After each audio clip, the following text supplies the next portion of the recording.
Le Lévitique peut sembler un livre de règles, mais en réalité, c'est un cri prophétique. Sans le sang, il n'y a pas de pardon. Chaque animal sacrifié annonçait quelque chose de plus grand. L'agneau de Dieu, Jésus-Christ, qui ôte le péché du monde. Le Lévitique n'est pas dépassé, il est le miroir de la croix. Le sang sur l'autel du temple annonçait déjà le sang versé sur le calvaire.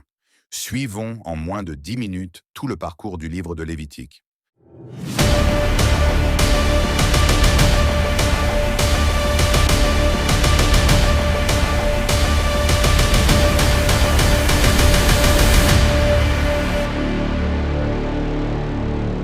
De Lévitique.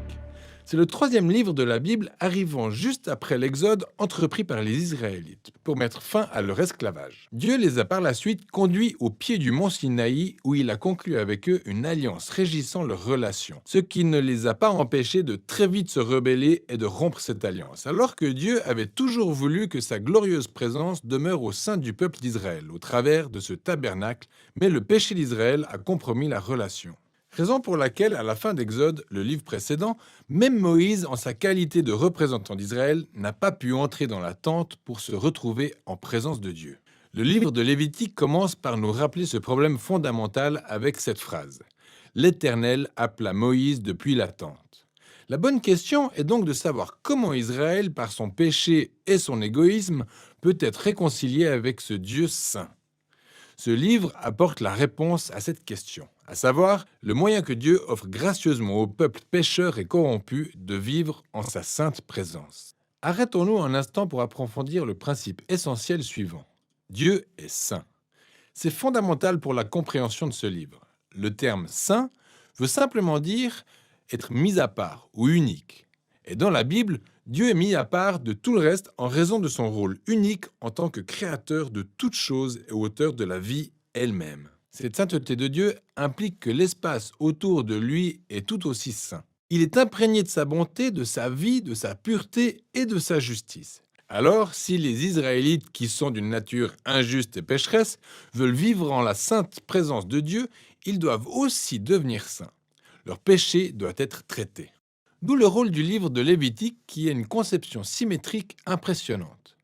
Il développe les trois principaux moyens par lesquels Dieu aide Israël à vivre dans sa présence. Les sections extérieures décrivent les rituels qu'Israël devait pratiquer dans la sainte présence de Dieu.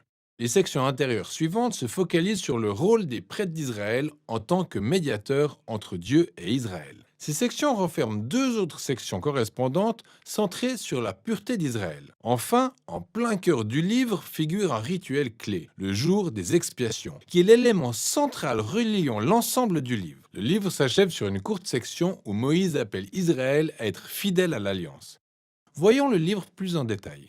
La première section détaille les 5 principaux types de sacrifices rituels qu'Israël devait pratiquer. 2 d'entre eux étaient des moyens pour un Israélite de remercier Dieu en lui offrant en retour des gages symboliques de ce que Dieu lui avait initialement donné. Les 3 autres sacrifices consistaient à demander pardon à Dieu de différentes manières.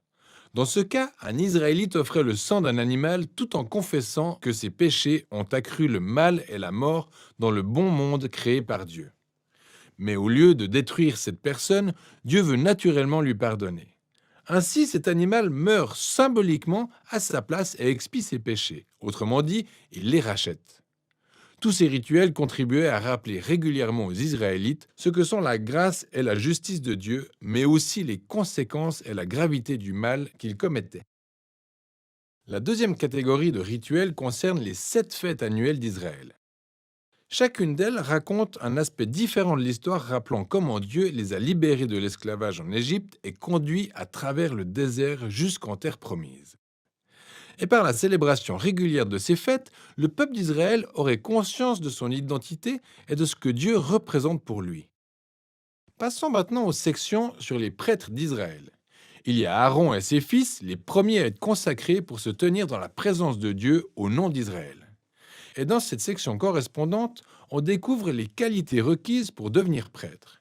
Les prêtres devaient avoir un niveau extrêmement élevé d'intégrité morale et de sainteté rituelle, car ils représentaient le peuple devant Dieu, et représentaient également Dieu auprès du peuple. D'ailleurs, on découvre en revenant à la première section pourquoi la sainteté des prêtres est aussi importante. Juste après que la famille d'Aaron soit consacrée, deux de ses fils font preuve de légèreté en entrant dans la présence de Dieu. Ils violent les règles de manière flagrante et se retrouvent immédiatement consumés par la sainteté de Dieu. C'est un rappel terrifiant du paradoxe lié au fait de vivre dans la sainte présence de Dieu parce qu'il s'agit d'une bonté à l'état pur, mais qui peut être dangereuse pour quiconque se révolte et insulte la sainteté de Dieu. D'où l'importance pour les prêtres d'Israël de devenir saints. Il en va de même pour tout le peuple d'Israël. Et c'est de ça qu'il est question dans les sections intérieures suivantes. Les chapitres 11 à 15 abordent les questions de pureté rituelle requises pour tous les Israélites, alors que les chapitres 18 à 20 soulignent la pureté morale du peuple. Et voici le décryptage de tout ce jargon de pureté et d'impureté. Étant donné que Dieu est saint et qu'il est mis à part, les Israélites doivent eux-mêmes être dans un état de sainteté quand ils entrent dans sa présence. C'était ce qui s'appelait être saint ou pur. La présence de Dieu était inaccessible à quiconque n'était pas dans un état de sainteté, ce qu'on qualifiait aussi de souillé ou impur. Un Israélite pouvait devenir impur de différentes manières. Ça pouvait être au contact des fluides corporels de reproduction, en ayant une maladie de peau, en touchant de la moisissure ou des plantes parasites, ou en touchant un cadavre. Pour les Israélites, toutes ces possibilités étaient en relation avec la mortalité, la perte de la vie, ce qui nous amène au sens fondamental à la base de toutes ces idées. On devient impur quand on se retrouve contaminé pour avoir touché à la mort, pour ainsi dire. La mort est l'opposé de la sainteté de Dieu, car l'essence de Dieu est la vie. Et maintenant, relevons ce point clé. Le simple fait d'être impur n'était pas un péché ou quelque chose de négatif en soi. Le fait de toucher ce genre de choses faisait partie des actes normaux du quotidien et l'impureté était un état temporaire. Ça durait seulement pendant 1 ou 2 semaines et c'en était fini. Ce qui était mauvais ou un péché était de faire preuve de légèreté en gardant ces symboles de mort et d'impureté sur son corps pour se tenir dans la présence de Dieu. Alors, le dernier moyen par lequel on pouvait devenir impur était de manger certains animaux. C'est dans cette section que figurent les lois sur l'alimentation cachère. C'est vrai qu'il existe plusieurs théories sur les raisons pour lesquelles certains animaux étaient considérés comme impurs et interdits, que ce soit pour cause d'hygiène ou pour éviter les tabous culturels. Le texte n'est pas explicite, mais l'élément de base liant l'ensemble de ces chapitres est très clair. Ensemble, ces règles sont une suite de symboles culturels détaillés, rappelant à Israël que la sainteté de Dieu devait affecter tous les aspects de leur vie. La section correspondante d'ici concerne la pureté morale d'Israël. Les Israélites étaient appelés à vivre différemment des Cananéens. Ils devaient prendre soin des pauvres au lieu de les ignorer, avoir un excellent niveau d'intégrité sexuelle et promouvoir la justice sur tout leur territoire. Alors, situé en plein centre du livre, figure la longue description de l'une des fêtes annuelles d'Israël, le jour des expiations. Il est fort probable que le péché et la rébellion de chaque Israélite n'étaient pas couverts par les sacrifices individuels, alors 1 fois par an, le grand prêtre prenait 2 boucs. L'un d'entre eux servait d'offrande de purification pour expier le péché du peuple, et l'autre servait communément de bouc émissaire. Le prêtre confessait les péchés d'Israël et les transférait symboliquement à ce bouc, avant de le chasser très loin en plein désert. Ceci est encore une autre image démontrant la force du désir que Dieu a doté le péché et ses conséquences de son peuple pour qu'il puisse vivre avec eux en paix. Le livre s'achève avec Moïse appelant Israël à être fidèle au terme de l'alliance.